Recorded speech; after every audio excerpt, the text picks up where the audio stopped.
Teman-teman, kita nunggu yang lain ya untuk mata kuliah konstitusi.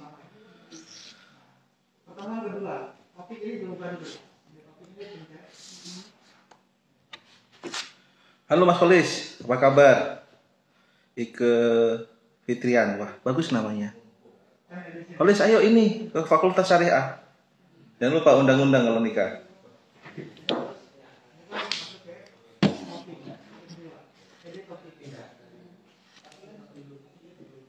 Mas Solil, selamat datang. Kemudian Hilda, Ayah Barga. Waalaikumsalam Mas Solis. Mirzan, makasih. Ijatul Barok, makasih. Trisda RD, makasih sudah bergabung. Kita tunggu teman-teman yang lain juga ya. Mas Solis, jangan lupa ditunggu undangan kalau nikah nih. Segera selesaikan tesisnya. Oh, skripsinya Mas Solis. Mbak Mida 06, wah bagus namanya. Nurhaliza Liza, loh, artis Mbak Nurhaliza 22. Halo Bang Denny, wah lama gak ngopi kita. Melhatu Syifa 08. Selamat datang teman-teman di siang hari ini. Tadi baru selesai selesai menyelesaikan persiapan borang akreditasi ATN untuk teman-teman ATN. Dan kemudian kita lanjut mata kuliah konstitusi.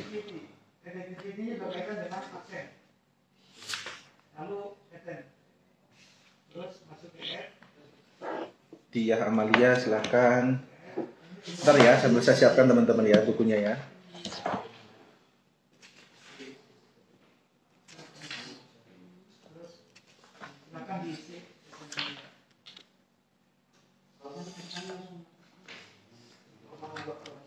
Dia bahas apa ini Pak? Kita bahas konstitusi Den. Kita bahas konstitusi. Kalau sama kamu saya bahas Omnibus Law next time. Kita bahas konstitusi pada siang hari ini. Ridho Ilahi, Sang Saka. Oh Mas Sang Saka, silakan datang. Bang Janitra yang tadi ya. Oke. Mas, teman-teman yang hari ini siang ini ngikuti mata kuliah konstitusi, I say welcome, selamat datang di siang yang lumayan agak ngantuk ini, khususnya kelas Hukum Tata Negara 1.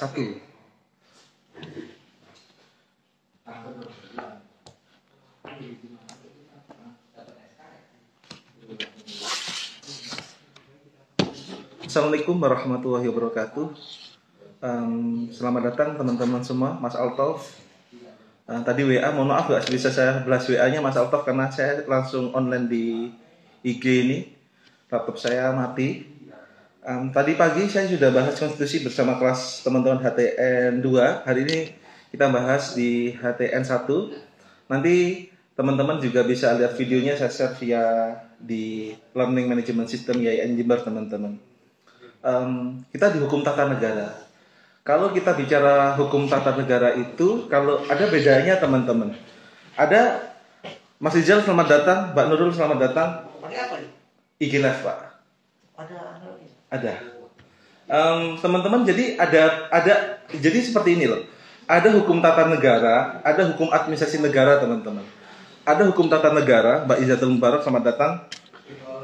Langsung saya materi ya, karena overview kan mungkin kita perkenalan dulu. Saya Basuki Kurniawan, sudah kemarin teman-teman kita buka kelas kita pada siang hari ini dengan live IG live. Nanti riwayat yang tidak bisa hadir pada siang hari ini nanti bisa nonton putaran ulangnya teman-teman, putaran ulangnya.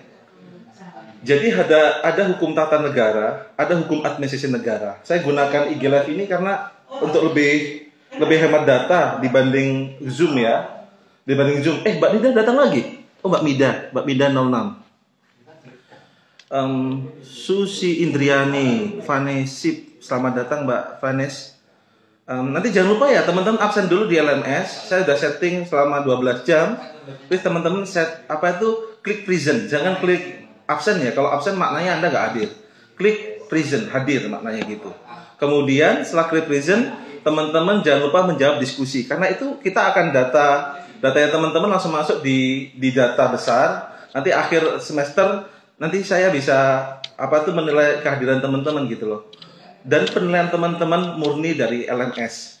Diskusi, kita kemudian tanya jawab, kemudian ngerjakan UTS UAS, kita pun gunakan learning management system. Kalau ada kesulitan mengubah password, silakan hubungi operator Pak Andika ataupun TIPD.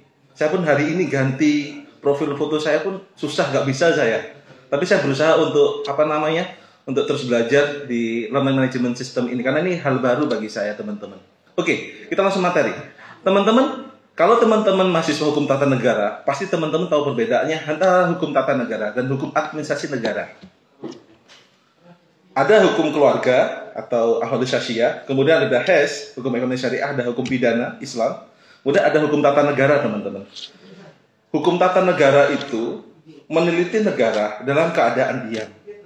Sedangkan hukum administrasi negara atau tata usaha negara itu meneliti negara pada saat keadaan bergerak, teman-teman. Hukum tata negara diam, hukum administrasi negara saat negara itu bergerak. Konsepnya seperti ini. Hukum tata negara itu mengatur kewenangan-kewenangan antar lembaga negara, baik itu pemerintah pusat dan juga pemerintah daerah. Itu ada di ranah hukum tata negara.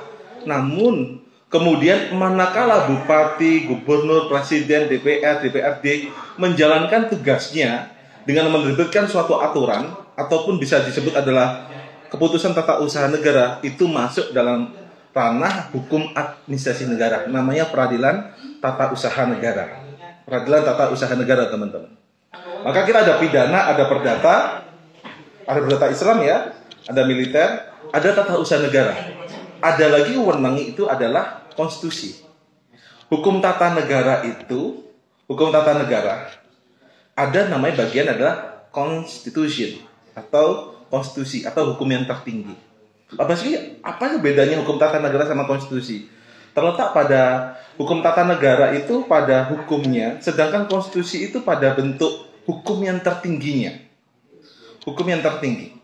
Maknanya apa? Manakala kita bicara konstitusi, teman-teman, itu mempelajari konstitusi itu adalah cita-cita, harapan, keinginan para the founding fathers and the founding mothers saat mendirikan suatu negara di sini, teman-teman. Jadi konsepnya konstitusi itu tidak hanya ada di Indonesia, tidak. Konstitusi hampir ada di semua negara. Partai pun mempunyai konstitusi. Orang tua jenengan pun mungkin juga mempunyai konstitusi. Maka konstitusi itu seperti orang berumah tangga ya, berumah tangga. Suami istri menikah, teman-teman. Mungkin Mas Altof menikah dengan siapa gitu kan? Atau mungkin Mbak Hasanatul Laili menikah dengan siapa gitu kan? Otomatis ada kesepakatan tuh. Indriatul mengirimi permintaan untuk bergabung. Oke. Saat orang itu ada kesepakatan, teman-teman, saat orang itu menikah, mereka muncul dengan konstitusi, kesepakatan bersama. Kesepakatan bersama itu yang dimana itu adalah konstitusi itu tadi, teman-teman. Nah, maka dalam perjalanannya itu kemudian hukum yang tertinggi itu dimana constitution atau hukum yang tertinggi, cita-cita. Jadi para pendiri bangsa itu saat mendirikan suatu negara itu mereka harus ada hukum dasar nih, groundwork atau bahasa konstitusi itu sering dimaknai itu, teman-teman, sebagai stat fundamental norm. Norma dasar negara itu dinamakan konstitusi. The stat fundamental norm. Norma dasar suatu negara itu dinamakan konstitusi.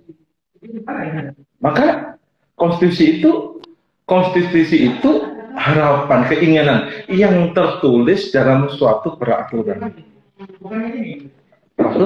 Jadi ada konstitusi tertulis dalam suatu peraturan, dalam satu buku, teman-teman, dalam satu buku. Namakan konstitusi. Kemudian ada undang-undang namanya. Ada undang-undang. Peraturan. Hukum yang tertinggi itu adalah konstitusi. Maka kemudian konstitusi itu berarti Pak Basuki berarti konstitusi tertulis? Tidak. Konstitusi dibagi dua, teman-teman. Ada yang dinamakan dengan written constitution dan ada yang disebutkan dengan unwritten constitution. Ada yang disebut dengan konstitusi tertulis dan unwritten constitution. Ada konstitusi yang tidak tertulis, teman-teman. Apa itu konstitusi tidak tertulis? Kebiasaan-kebiasaan tadi itu. Sering disebut ada konvensi, kebiasaan-kebiasaan tadi itu.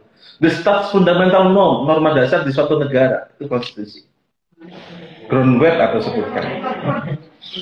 Hal tersebut menjadikan kita, oh iya, teman-teman kalau di kuliah saya bisa ngopi, bisa makan ya, aman saja kan, di rumah masing-masing. Di warung kopi pun saya mendengarkan, tapi ini belum saya masukkan ke podcast seperti itu. Sambil ngopi makan tidak apa-apa.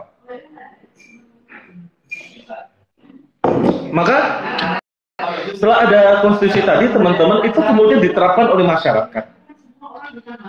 Dan Indonesia kemudian menerapkan menggunakan konstitusi ini kemudian di dalam saat mendirikan pertama kali Bung Karno Bung Hatta melalui sidang BPUPKI dan PPKI menggunakan konstitusi sebagai pertama sebagai harapan yang pertama dibangun dengan membentuk apa? Undang-Undang Dasar 1445 itu konstitusi pertama di Indonesia.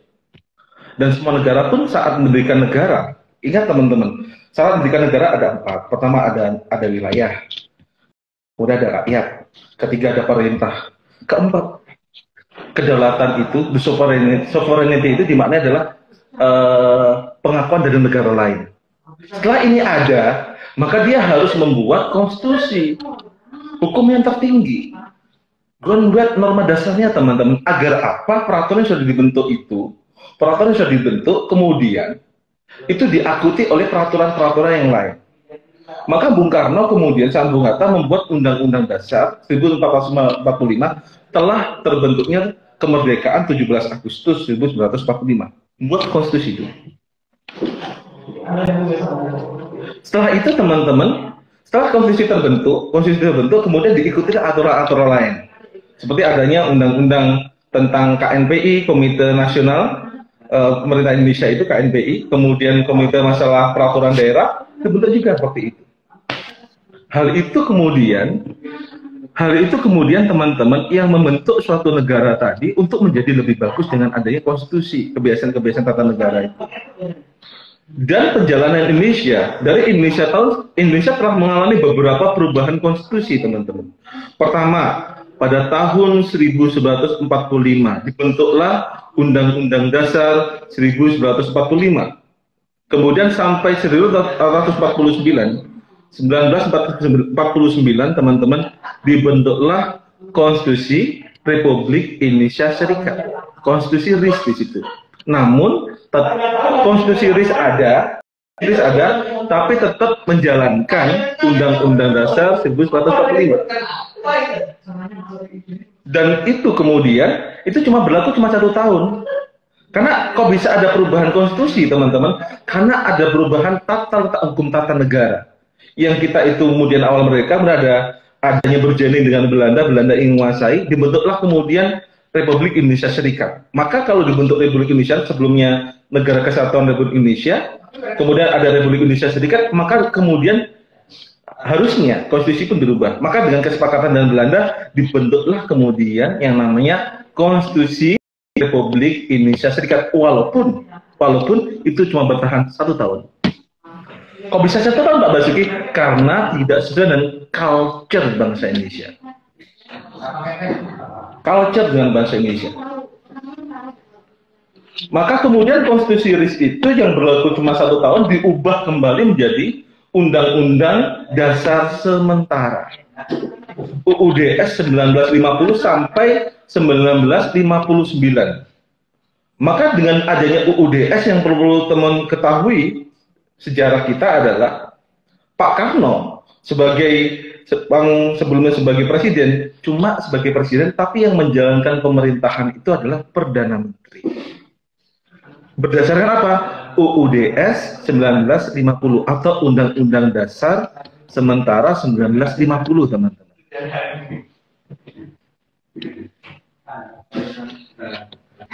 Pak Karno menyadari ternyata menjalankan UUD 1950 itu nggak mudah. Dan ternyata penjalanannya tidak sesuai dengan kultur bangsa Indonesia, yang mana ada negara bagian tadi. Pak Karno mulai dekret 5 Juli 1959 menyatakan kembali pada Undang-Undang Dasar 1945. Maka per 5 Juli, based on dekret Presiden 5 Juli 1959, kita kembali lagi pada Undang-Undang Dasar 1945, teman-teman, sejarah kita. Itu konstitusi kita. Maka kita mengalami perubahan konstitusi di situ. Yang sebelumnya UUD 1950 diubah kembali menjadi Undang-Undang Dasar 1945 berdasarkan dekret Presiden 5 Juli 1959. 5 Juli 1959 sampai kemudian kita reformasi 1998, ada perubahan kembali, yang mana kemudian 1999 kita ada perubahan konstitusi Undang-Undang Dasar 1945, teman-teman, selama 4 kali. Maka kemudian per 2002 menjadi kemudian adalah Undang-Undang Dasar Negara Republik Indonesia tahun 1945, Undang-Undang kita. Maka kita yang hari ini kita gunakan Undang-Undang Dasar kita itu adalah Undang Dasar Negara Republik Indonesia tahun 1945, UUD NRI tahun 1945. Ada perubahan-perubahan 4 kali, teman-teman, di situ. Maka kalau kita pikiri berarti Undang-Undang Dasar itu nggak rigid, nggak kaku. Kalau kita bilang tadi, kan ada namanya hukum tertulis dan tidak tertulis. Hukum tertulisnya itu adalah Undang-Undang Dasar, ada hukum tidak tertulis, kebiasaan-kebiasaan ketatanegaraan itu. Adat dan lain-lain itu kebiasaan ketatanegaraan yang kita hidup di bangsa kita. Maka konstitusi itu tidak kaku, teman-teman. Semua negara punya konstitusi, iya. Semua negara punya konstitusi, iya. Namun kita berpikiran kan konstitusi itu tidak kaku gitu loh. Ada perubahan-perubahan yang lain. Kalau saya sih begitu sama saja ya. Pakai apa ya? Pakai cul. Oke.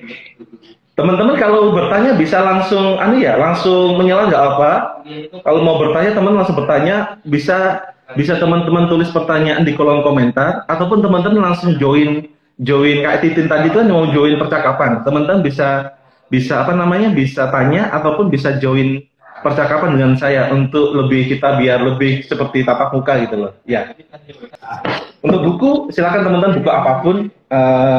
Nanti ada buku-buku menarik, teman-teman bisa beli konstitusi, ataupun yang bagus itu karyanya itu adalah karya dari Prof. Bagirmanan sama Prof. Susi. Ada juga Prof. Widodo Eka Cahyana yang bunyinya juga bagus, teman-teman bisa pelajari di situ tentang konstitusi. Hampir semua negara punya konstitusi. Belanda punya konstitusi, Amerika Serikat pun punya konstitusi di sini. Ada buku Kassewer dan C.F. Strong dengan karya bukunya Constitution menjelaskan Constitution is the way how to make Indonesia, how to make country. Jadi isi-isi dari konstitusi itu merupakan cita-cita bangsa. Sebenarnya cita-cita bangsa Indonesia itu ada di Undang-Undang Dasar 1445 di situ. Maka konstitusi, teman-teman, pertama, ciri dari macam-macam konstitusi itu ya. Pertama, konstitusi itu ada yang tertulis dan tidak tertulis. Pertama. Kedua,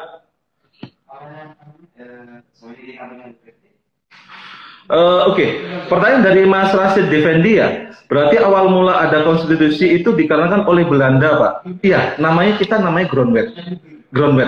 Sejarah Belanda itu kan dikuasai oleh Napoleon Bonaparte. Napoleon Bonaparte waktu itu Prancis dikuasai oleh ilmu hukum dari Napoleon tadi diambil dari Romawi. Sebenarnya istilah konstitusi itu bahasa adalah Grondwet atau norma dasar, hukum dasar. Bahasa Inggrisnya itu adalah Constitution. Terjemahkan bahasa Indonesia nama konstitusi, Mas Rashid Defendi. Ya, tapi sebenarnya Mas Rashid, karena kita kan konsepnya itu kalau kita bicara KUHP, Mas Rashid, kalau kita bicara KUHP pidana, karena kan kita ambil dari Wetvoorstrafrecht dari hukumnya Belanda. Sedangkan kalau KUH Perdata itu kita dari Wetboek. Sedangkan konstitusi kita itu bukan dari Belanda. Cuma istilahnya emang diajarkan Belanda. Namun Prof. Yamin, Pak Soekarno kan pernah juga hukum tata negara di luar negeri. Maka kemudian kalau mendirikan negara, Indonesia merdeka harus punya konstitusi. Maka kemudian awal mula ada konstitusi dari Belanda, tidak juga, cuma istilahnya waktu itu. Karena itu Amerika Serikat punya konstitusi. Kan kita tahu Amerika Serikat, teman-teman, Amerika Serikat itu gabungan dari negara-negara koloni di situ. Negara koloni di situ. Mereka merdeka dan mereka ada kesepakatan kesepakatan internasional. Para the founding fathers-nya menyepakati harus ada konstitusi di situ. Maka kemudian Indonesia pun ada konstitusi, kemudian Malaysia ada konstitusi. Itu kesepakatan hukum yang tertinggi, teman-teman. Maka tidak harus dari Belanda, bukan, tapi dari seluruh negara punya konstitusi. Cuma istilahnya kalau di Belanda itu Grondwet, kalau di Amerika Serikat namanya the Constitution of Independence, Independence Day, kemerdekaan. Kalau Indonesia namanya apa? UUD 1945. Belanda pun ada, tapi saya nggak tahu namanya. Itu Mas Rashid Effendi ya, Mas Rashid Effendi, maaf. Kemudian, Assalamualaikum Pak, ini dari Rina Wahyudi ya, WHYD _ mau tanya mengapa konstitusi menjelaskan tentang suatu hal yang pokok atau dasar saja, mengapa tidak terperinci? Wah, Ahmad Muzahid juga hadir juga. Makasih Rina pertanyaannya. Jadi Rina, ada namanya teori yang disebutkan adalah Steuvenbauer Theory. Steuvenbauer Theory.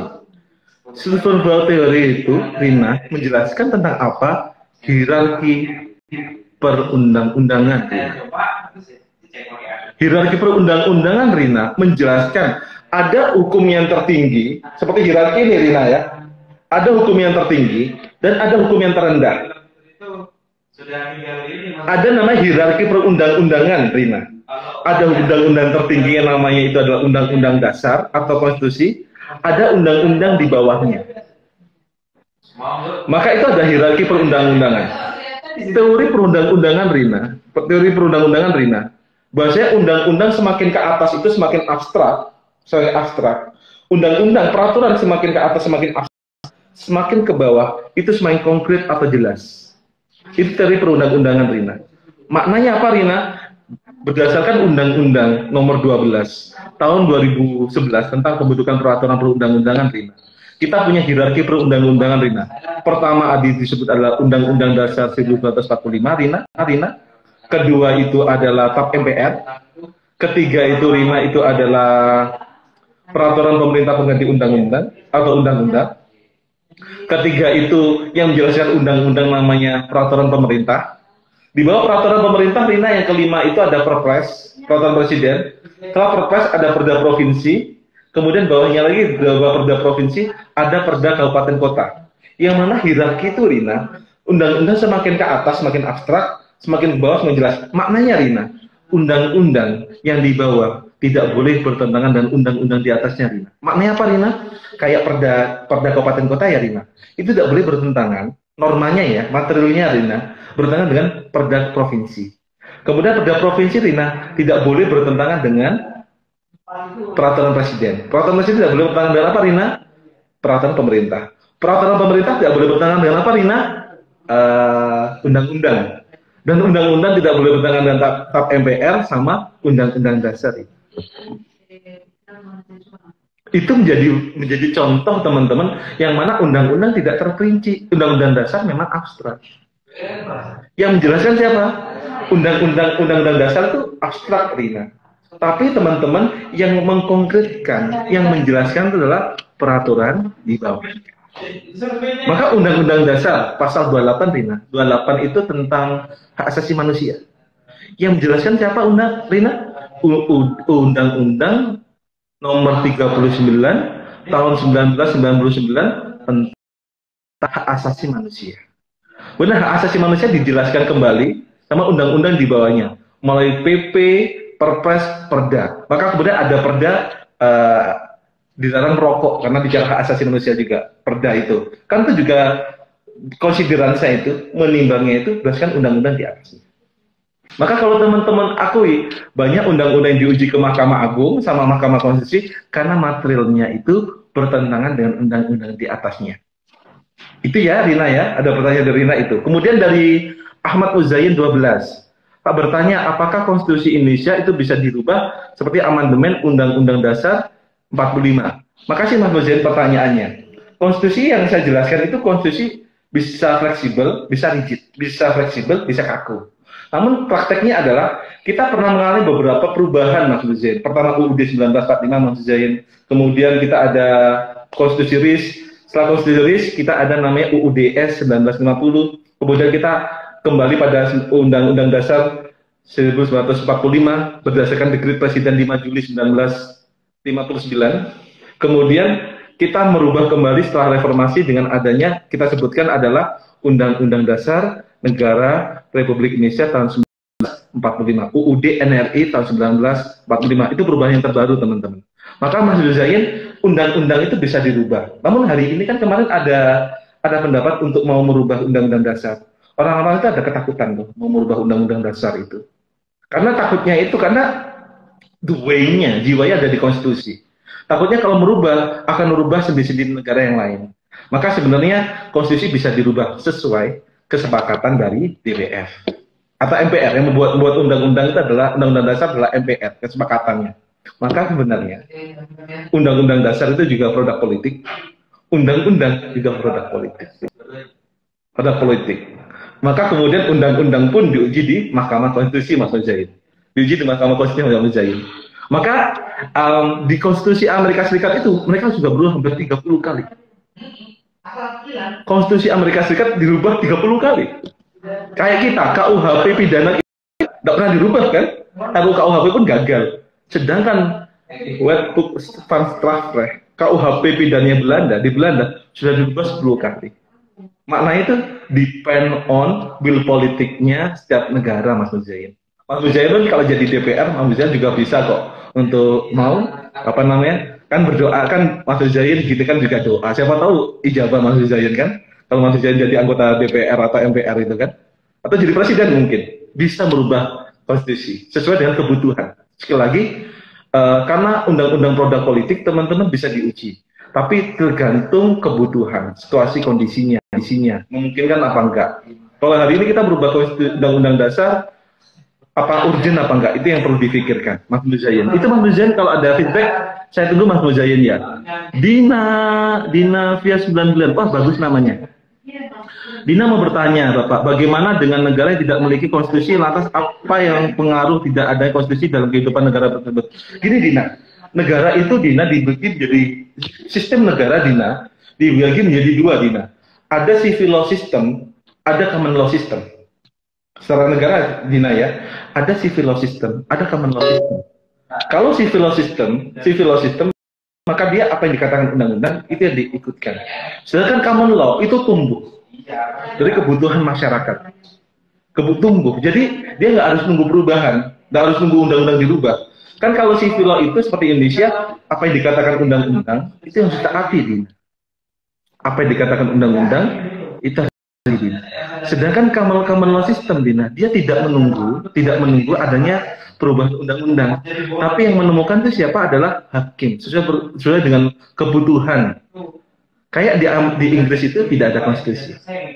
Tapi mereka tumbuh berdasarkan kesepakatan-kesepakatan yang hidup dalam logika, dalam mata kuliah logika dan penerapan hukum namanya hukum alam itu namanya. Natural law. Dalam logika penerapan hukum mata kuliah logika penerapan hukum namanya hukum alam. Jadi saat ada penemuan baru dia harus nunggu konstitusi. Dirubahlah melalui putusan pengadilan, maka kemudian itu jadi hukum. Maka maknanya dalam politik, kalau teman-teman mengikuti mata kuliah politik, ada politik hukum legislatif, iya kan? Ada politik hukum legislatif. Politik hukum legislatif itu yang membuat politik hukum, buat undang-undang itu adalah DPR dan Presiden. Ada juga namanya politik hukum yudikatif.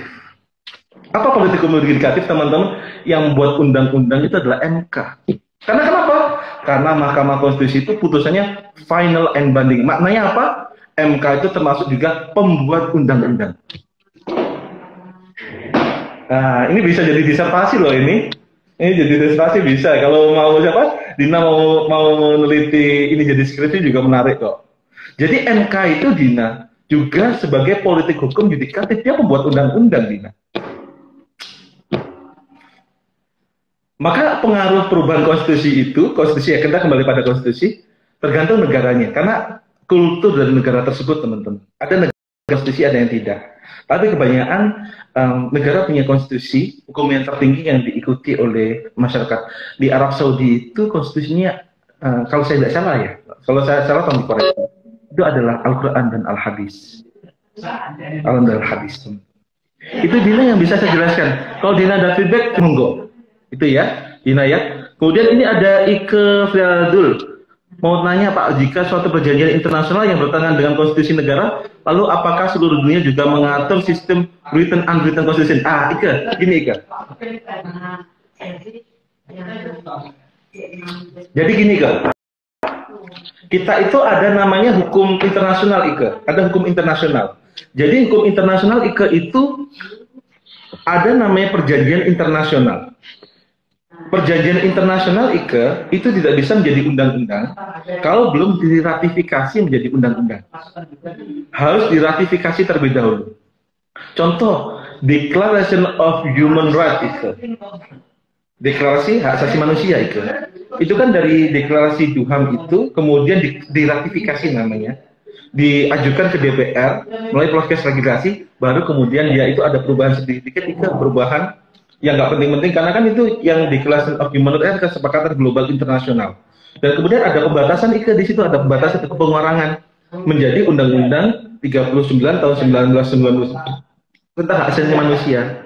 Jadi ada kayak kesepakatan perjanjian internasional IKE yang itu namanya tertulis ya antar negara, manakala masuk menjadi undang-undang dia harus diratifikasi terlebih dahulu, tidak ujuk-ujuk langsung menjadi hukum internasional atau menjadi undang-undang. Harus diratifikasi. Ratifikasi itu proses IKE, pengajuan ratifikasi itu IKE, jadi pengajuan perjanjian internasional itu dibuat, kemudian diajukan ke DPR. DPR itu kemudian mengesahkan tuh rancangan undang-undang tadi, ratifikasi rancangan undang-undang disahkan menjadi undang-undang, namanya ratifikasi. Ratifikasi, namanya prosesnya itu. Lalu apakah seluruh dunia juga menganut sistem? Iya, kalau seluruh dunia sebenarnya menganut sistem ada namanya written law dan unwritten law. Contoh gini, Rina. Ike tahu ya, kita itu ada namanya setiap hal itu harus dikatakan dalam undang-undang. Namun kemudian ada konstitusi yang tidak tertulis Ike. Contoh adalah kebiasaan kita. Apabila presiden meninggal, maka kemudian yang menggantikan wakilnya. Kemudian kalau wakilnya meninggal, siapa yang menggantikan? Siapa yang menggantikan? Di situ kan kebiasaan ketatanegaraan kita yang menggantikan itu adalah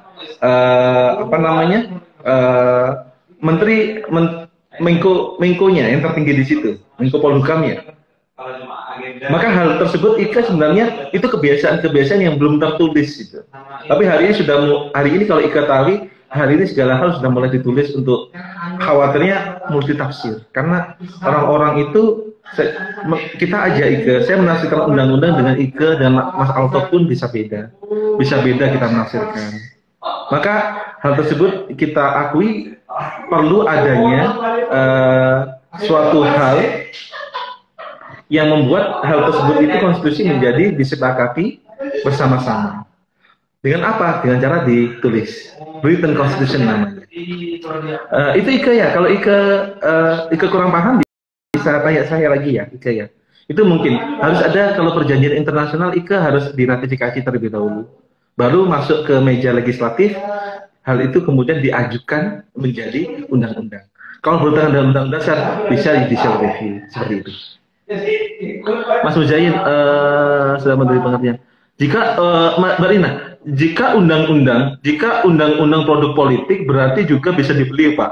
Mas, maksudnya ada peraturan titipan baru? Iya, betul. Iya. Oke, masuk materi ya. Jika undang-undang produk politik, ya kan betul kan? Lembaga DPR itu lembaga politik. Coba saya diresapi. Cara pikir saya. Undang-undang. Jadi kita ada namanya pembagian kekuasaan.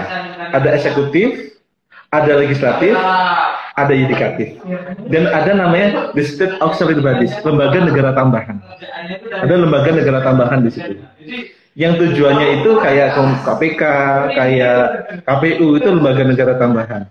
Yang tujuannya cuma satu adalah, yakni adalah check and balances, saling mengawasi dan mengimbangi. Maka kemudian karena undang-undang itu dibuat oleh DPR, DPR tidak boleh ada independen, dan itu harus kemudian harus apa namanya teman-teman, harus kita akui untuk diproses melalui undang-undang, atau namanya undang-undang itu ada naskah akademik, ada rancangan undang-undang, ada naskah akademik, ada rancangan undang-undang. Setelah itu proses tadi itu berarti ada berjening politik tuh, ada berjening politik tawar menawar. Maka kemudian kalau Rina mengetahui apa namanya kasusnya PKS yang masalah pasal kemarin, kasusnya Lutfi Hasan Ishak, itu kan ada jual beli pasal masalah impor daging sapi itu bentuk jual beli pasal loh Rina. Maka kemudian agar kan kita sepakat Undang-Undang Dasar itu pasal 1 ayat 3 Indonesia negara hukum. Indonesia negara hukum Rina. Maka konsepnya harus berdasarkan hukum. Karena legislatif DPR adalah lembaga politik, maka kemudian ada Mahkamah Konstitusi yang berwenang untuk menguji material substansinya ya, isi dari undang-undang bertentangan dan Undang-Undang Dasar. Itu namanya judicial review ke MK. Kita ada hierarki perundang-undangan. Kalaupun undang-undang bertentangan dengan Undang-Undang Dasar, namanya itu ada judicial review ke MK. Sedangkan apabila peraturan di bawah undang-undang bertentangan dengan undang-undang, itu judicial review-nya kemana? Ke Mahkamah Agung. Kayak kasus BPJS Kesehatan kemarin, yang oleh Pak Presiden hal tersebut dinaikkan kembali, padahal udah di putusan MA harus diturunkan. Kalau Pak Presiden dinaikkan, maka itu judicial review ke Mahkamah Agung. Maka kalau suatu aturan bertentangan dengan undang-undang, itu judicial review-nya ke Mahkamah Agung. Sedangkan apabila undang-undang bertentangan dengan Undang-Undang Dasar, judicial review sebenarnya menguji substansinya. Apakah isi dari undang-undang itu kemudian melanggar HAM atau melanggar undang-undang di atasnya. Maka produk politik itu berarti ada jual beli. Maka jual beli itu produk politik, tapi bisa dievaluasi. Dievaluasi namanya Rina. Maka saya akui peraturan titipan itu ada, baik itu di DPRD, kabupaten kota, provinsi, undang-undang DPR itu ada Rina. Maka kemudian ada Mahkamah Konstitusi dan juga ada Mahkamah Agung Rina untuk menguji apakah undang-undang atau pasal titipan itu berlaku apa tidak. Di situ Rina. Maka kita mahasiswa pun bisa judicial review. Itu Rina ya. Pak Nisip, apakah perlu dalam sektor ekonomi juga diatur dalam? Oh sudah. Vanessa ya. Vanessa tahu nggak pasal 33 Undang-Undang Dasar menerangkan gini, Vanessa. Bumi, air, laut, dan udara dikuasai oleh negara. Bumi, air, laut, dan di udara dikuasai oleh negara. Tujuannya untuk kesejahteraan rakyat sepenuhnya. Maksudnya Vanes di sini adalah faktor ekonomi tadi Vanes, karena diatur oleh konstitusi itu di Undang-Undang Dasar pasal 33 Vanes. Ya. Maka undang-undang di bawahnya hari ini Freeport, kemudian Freeport harus dikuasai negara sepenuhnya. Kan udah saham kita 50% lebih milik Indonesia. Kemudian atas udara kita pesawat terbang dikuasai oleh negara. Kemudian Telkomsel, HP, ada HP ini, teman punya HP kan? Itu ada kuota. Dan itu kan ada sinyal-sinyal tuh, itu juga dikuasai negara. Harus dikuasai negara di situ untuk kesejahteraan rakyat. Sebenarnya konstitusi itu ya, Vanes, itu tidak hanya mengatur tentang ekonomi, enggak. Ekonomi iya, hukum iya, sosial budaya iya, pusat dan daerah iya. Itu dari konstitusi, Vanes. Maka konstitusi itu adalah hukum wungkul ya, norma yang abstrak, yang yang lengkap untuk mengatur negara, tapi tidak konkret ya. Undang-undang dasar tidak konkret. Seringkali agak abstrak di Surina. Itu Vanes ya, ekonomi. Makasih Vanes, itu yang bisa saya jawab Vanes ya. Silviana Ridwan, Silviana Ridwan bertanya, kemudian saya ingin bertanya bagaimana caranya menentukan konstitusi yang cocok digunakan oleh negara. Oh gini Silviana, jadi Silvi, konstitusi itu kan aneh ya, apa cita-cita the founding fathers. Kayak seperti ini Silvi, orang tua Silvi menikah. Orang tua Silvi menikah, berarti orang tua Silvi mempunyai cita-cita bagaimana membangun rumah tangga 10 tahun atau sampai meninggal, sampai anak cucu. Mereka punya kesepakatan, dan itu berdasarkan dari sejarah suatu negara, histori suatu negara, dan histori suatu negara dan yang tumbuh di negara tersebut Silvi. Maknanya apa? Maka konstitusi negara kita sama konstitusi negara lain Silvi itu juga berbeda. Berbeda kenapa Silvi? Karena kita mempunyai sejarah berbeda, kita mempunyai watak berbeda, dan kita mempunyai watak kemudian mau dibawa kemana negara kita. Itu juga watak berbeda Silvi. Maknanya dilihat dari mana tuh konstitusi yang cocok? Dilihat dari kultur negara tersebut Silvi. Setiap negara punya kultur, setiap negara punya sejarah. Apalagi kalau sejarah kita adalah majemuk Silvi. Dari Sabang sampai Merauke kan majemuk. Kita punya banyak negara, banyak agama, banyak bahasa, banyak pulau dari Sabang sampai Merauke. Nanti kita bahas di hukum pemerintahan daerah juga masalah ini. Maka kemudian Silvi berbeda sama konstitusi yang ada di Thailand. Thailand satu suku mereka. Apa ada suku Melayu? Ada 2 suku kalau di Thailand tuh. Ada suku Thailand Selatan Patani. Dia sukunya Melayu. Sedangkan Thailand yang Melayu itu, Thailand Selatan yang banyak di Jember itu, dia itu adalah orang Islam. Kemudian sahabat saya di teman Patani banyak. Kemudian ada Thailand Utara, sukunya Siam. Suku Siam itu suku Thailand dan dia agama Buddha. Cuma 2 suku. Agama pun 2 di Thailand. Yang banyak itu besar Islam sama Buddha. Kemudian Tiongkok, Malaysia, satu mereka. Kalau Malaysia cuma 3, Chinese, India, sama Melayu. Indonesia banyak. Maka Silvi, lihat konstitusi negara, lihat dari sejarah negara tersebut, lihat dari juga kultur negara tersebut dan orangnya Silvi. Cara pikirnya pasti berbeda. Maka kemudian saya yakin Silvi, konstitusi setiap negara, poinnya mungkin ada poin penting. Pertama poin pentingnya konstitusi itu Silvi, pertama bicara masalah HAM, konstitusi ya. Konstitusi yang penting itu Silvi, bicara masalah asasi manusia. Kedua bicara masalah pembagian antar lembaga negara, kekuasaan ya, baik eksekutif, legislatif, yudikatif, dan juga the system of auxiliary bodies atau lembaga negara tambahan, itu ada di konstitusi. Ketiga Silvi, yakni tentang susunan ketatanegaraan.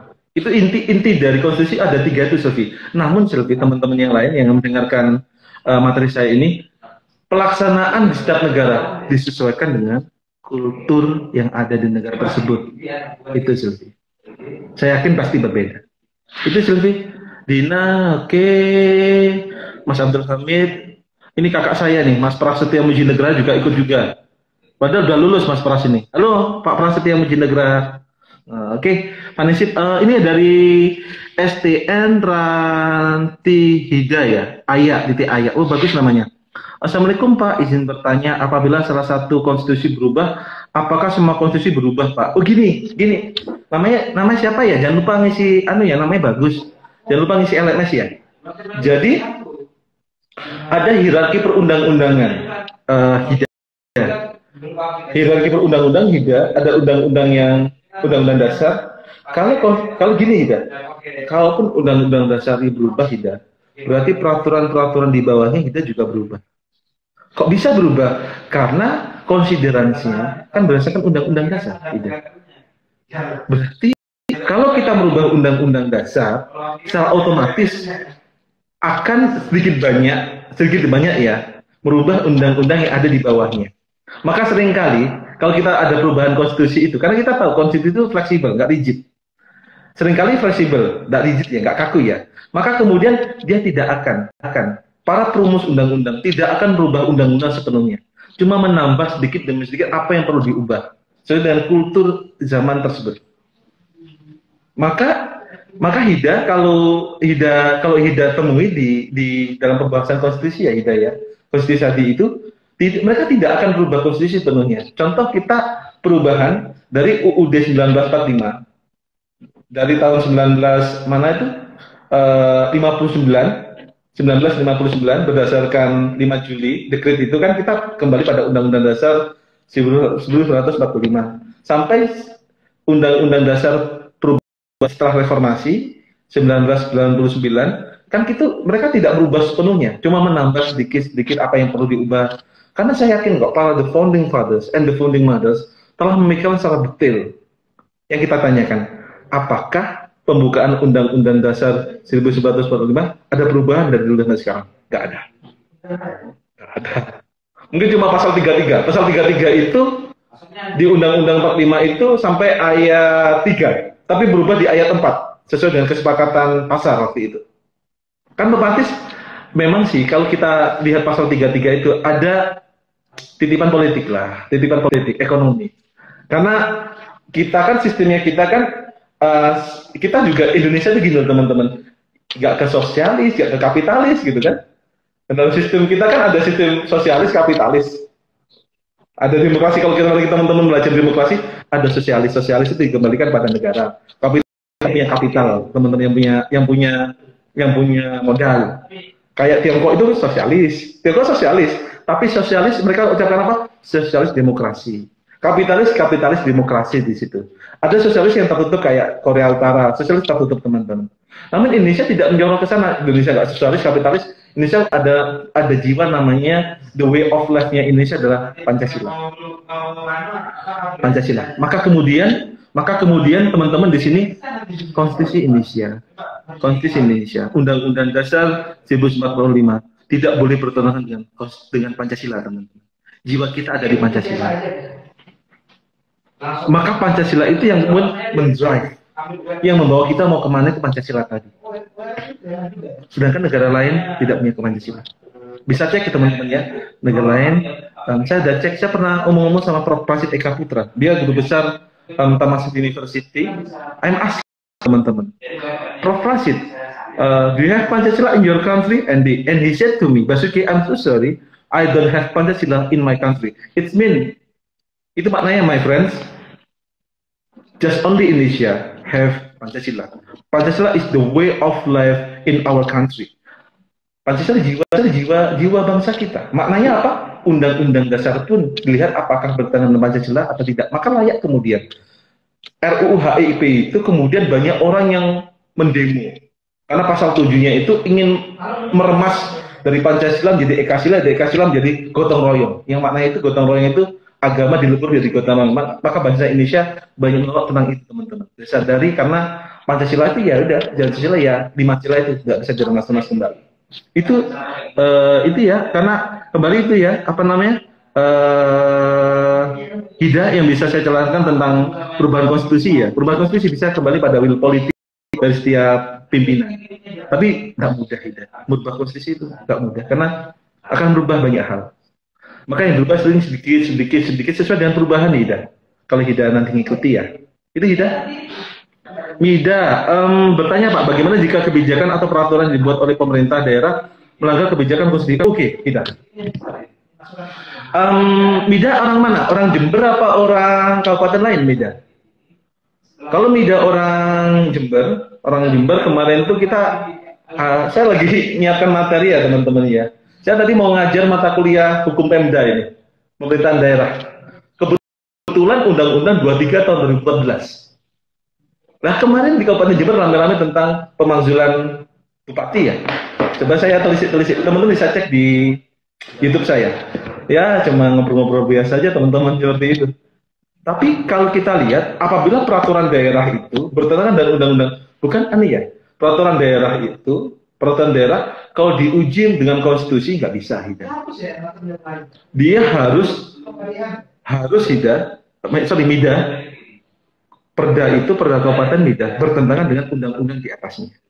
Dia tidak bisa langsung diuji ke konstitusi karena aturannya itu, kita ingat Mida, kita orang hukum Kita sarjana hukum tidak harus pendekatan peraturan perundang-undangan. Apa yang dikatakan undang-undang itu yang diteliti. Norma kita tidak ada tuh perda diuji langsung ke undang-undang dasar. Seringkali perda diuji dengan undang-undang di atasnya. Ini beda. Apabila perda Kabupaten Jember bertentangan dengan perda Provinsi Jawa Timur, maka harus adanya executive review. Harus ada executive review. Executive review itu apa, Mida? Menguji undang-undang perda Kabupaten Jember dengan perda yang ada di Provinsi Jawa Timur. Yang uji executive review siapa, Mida?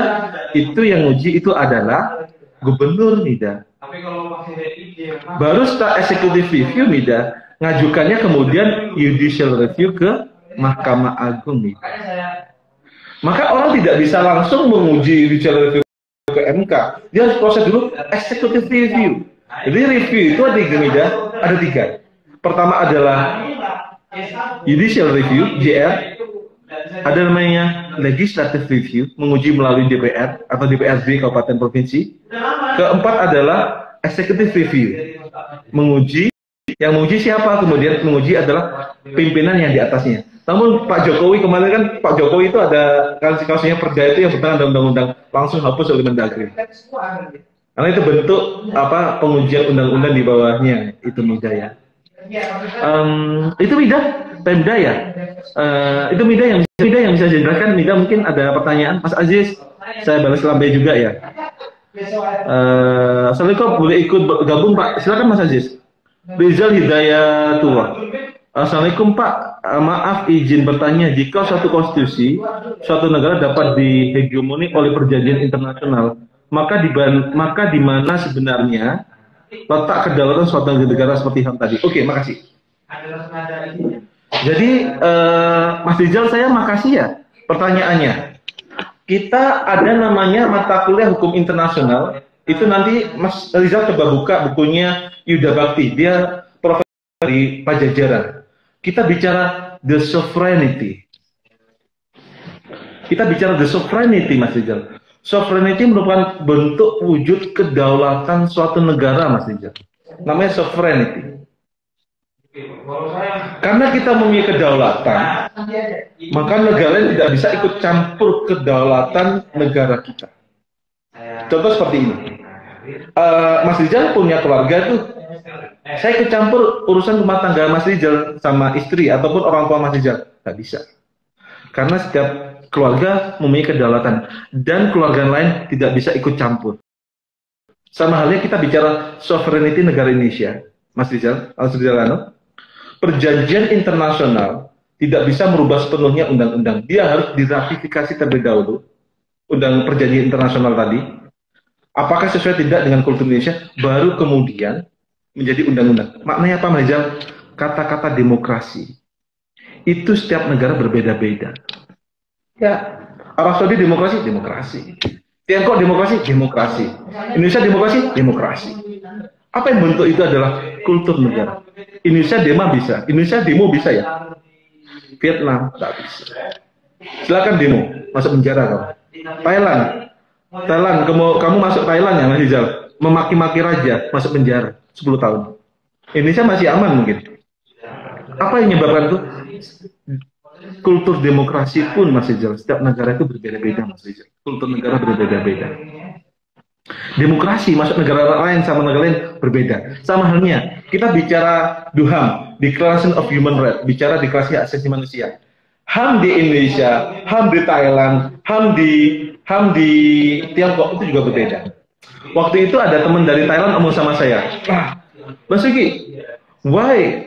Ada teman Thailand, namanya tadi saya baru chattingan dengan teman saya di Thailand, namanya Fitila Caranenang. Saya bilangnya O, nama kecilnya dia O. Dia tanya sama saya, Mas Yuki, why male Indonesia can marry with four women? Dia tanya gini, Basuki, kenapa sih laki-laki Indonesia kok suka kok boleh nikah sama 4 perempuan, gitu kan? Dia tanya sama saya seperti itu. Dan saya jawab, di aturan agama boleh, di aturan agama boleh. Loh, itu kan bertentangan dengan hak asasi perempuan gitu. Karena perempuan satu untuk laki-laki satu kan. Tapi saya jawab, ada aturan agama yang memperbolehkan apabila dapat izin dari istri pertama. Dia tanya kembali kemudian sama saya, oh ada agama Basuki ya, kan Adi Buddha gak ada masalah itu. Basuki, why Indonesia don't agree with LGBT? Apa tahu? Mas Rizal tahu apa LGBT itu? Lesbi, gay, biseksual, dan transgender. Di negara lain kan mereka setuju dengan adanya LGBT, Mas Rizal. Tapi Indonesia kan LGBT tidak disahkan. Ada, tapi kan tidak legal LGBT itu. Mereka ada perkumpulan. Tapi negara lain tuh hari ini teman-teman, kita apa yang menyebabkan kita kemudian beda hak asasinya? Karena kita punya agama, kita punya kebijakan berbeda. Membahas demokrasi, membahas HAM, membahas perjanjian internasional harus sesuai dengan kultur Pancasila dan Undang-Undang Dasar 1945 yang ada di Indonesia. Tidak semua hal impor yang dari Barat itu kita kuasai. Gitu. Maka kemudian saya berbicara kemudian bagaimana demokrasi kita itu menjadi bukan demokrasi seperti Barat, seperti Timur, tidak. Tapi bagaimana kita membentuk kita adalah demokrasi Pancasila. Sama halnya, bagaimana kita membentuk negara itu negara Pancasila. Demokrasi Pancasila. HAM ya, kita tidak condong ke Barat, tidak condong ke Timur atau ke Arab, tidak. Bagaimana HAM kita sesuai dengan kultur Pancasila. Itu Mas yang saya rasa perlu kita terus pupuk kejiwaan kita. Karena kita punya nasionalis. Kita punya jiwa kita yang berbeda sama negara di Barat atau di Timur. Itu yang harus kita pupuk. Maka judicial review ke MK bukan diuji masalah dengan hukum Barat, tidak, tapi dengan Undang-Undang Dasar dan juga Pancasila, Mas Rizal. Itu sih Mas Rizal. Maka kemudian letak kedaulatan itu ada di situ, Mas Rizal. Tidak serta-merta barang asing, produk asing bisa kita terapkan karena dia punya sovereignty. Kita punya kedaulatan seperti itu. Lida, oke. Assalamualaikum, oke. Abdul Hamid bertanya, bagaimana jika kehidupan seorang gubernur dan DPRD provinsi berbeda, Pak? Seperti apa konstitusi mengatur dan menanggapi hal tersebut? Oh, makasih. Bedanya itu dia. Sebelum ngopi dulu ya, Mas Hamid ya. Teman-teman bisa ngopi juga loh. Siapa dapat kopi? Oh iya. Saya dapat kopi bagus dari Bu Anis ya. Ini kopinya Kakak Cafe, teman-teman. Bu Anis izin saya promosi juga. Ini Kakak Cafe, teman-teman. Enak kopinya, 3 in 1 dan 5 in 1. Saya ngopi juga kok ini. Untuk kesegaran kesehatan teman-teman bisa minum juga. Sorry, saya iklan sebentar kan nggak apa-apa teman-teman kan. Ini kopinya saya minum juga untuk biar teman-teman nggak ngantuk sambil kuliah online ini. Mas Hamid, antara gubernur dan DPRD provinsi berbeda. Bagaimana ngaturnya? Jadi kayak Jakarta itu ya, kayak Jakarta. Namanya Mas Hamid itu ada namanya Undang-Undang MD3. Undang-Undang MD3 mengatur masalah MPR, DPR, DPRD provinsi, DPRD kabupaten kota. Namanya Undang-Undang MD3. Mas Hamid yang mengatur tentang itu. Maka kemudian apabila kemudian ada kewenangan lembaga negara yang berbeda, kalau kebijakan gubernur dan DPRD berbeda provinsi, tapi kalau Mas Hamid ketahui, kalau Mas Hamid belajar pemerintahan daerah, sebenarnya yang menguasai itu gubernur atau DPRD? Gubernur. Kalau Mas Hamid orang Jember ya, kita coba logika aja, karena hukum itu logika. Kalau teman-teman bicara logika peran hukum, sebenarnya teman-teman lebih kenal bupati atau kenal DPRD? Bupati. Teman-teman lebih kenal presiden atau DPR? Presiden. Mana apa teman-teman? Gubernur itu sebagai kepala pemerintahan di suatu provinsi. Bupati wali kota sebagai kepala daerah. Sebagai kepala daerah yang atur suatu negara. Maka yang megang anggaran itu adalah gubernur. Kalau DPRD, karena kan gubernur lembaga eksekutif, DPRD adalah lembaga legislatif, lembaga politik, lembaga politik. Kalaupun ada gontokan, itu hal yang normal. Tapi ada yang mengaturan di situ, bahasanya ada wewenang yang diatur oleh mana yang boleh oleh DPRD, karena DPR itu legislatif fungsinya cuma 3. Pertama ada reguling, membuat undang-undang atau perda. kemudian budgeting anggaran, kemudian controlling, pengawasan. Pengawasan teman-teman. Itu artinya. Ini teman-teman jika Mas Alto bentar ya. Jangan bertanya banyak. Oke, ini mau habis saya 19 lagi 15 detik. Mas Alto kita join lagi ya, bentar ya. Mas Holil, oke, saya dapat tidak terus secara universal ke berbagai bidang. Oke.